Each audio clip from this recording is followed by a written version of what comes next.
California, one of the few places on Earth where you can surf and ski in one day. Eager to cross the California Twofer, or double, off the bucket list, I decided to try it by air. CFI Mark Cole works at the Sling Pilot Academy in Torrance, and I knew he'd be the perfect fit for this adventure.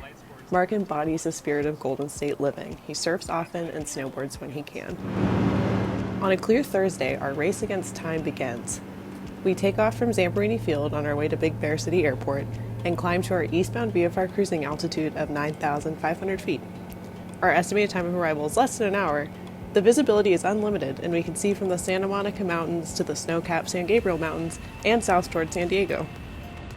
With an airport elevation of around 6,500 feet, flying into Big Bear can be tricky even on a winter day. The airport is in a valley surrounded by rising terrain, so any go-arounds or maneuvering in the pattern requires a heightened awareness. Mark greases us in and we taxi to transient, grinning that the first big step of the day is complete. After picking up our gear, Mark and I shuffle over to the lift and I'm filled with apprehension. Now that we're here, I'm more and more aware of just how long it's been since I've skied. And all I can do is laugh as I fall down Snow Summit on the easiest of runs.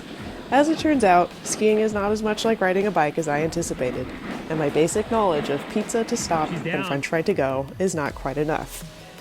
I smile and try again, and I do eventually have a few enjoyable moments of not falling. Hey, a little humility is good for everyone, and I am certainly feeling humbled by the time I turn in my gear.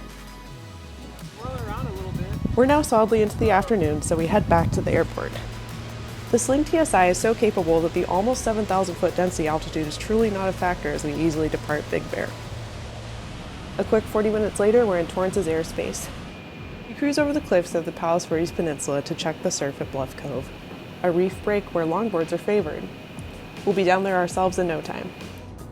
We land at Torrance a few minutes later, and I'm relieved that we have only one task left to complete in our full day and that we didn't run into any mechanical issues.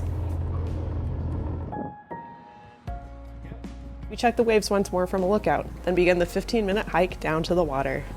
I'm struck again by how unique our day is and how easily GA allowed us to go from snow to surf in just a few hours. We step into the rocky shallows until the water is deep enough to paddle, and both catch a few waves. And just like that, the challenge is complete. We return to the shore and watch the sunset, every moment of daylight well spent. Alicia Herron, AOPA pilot.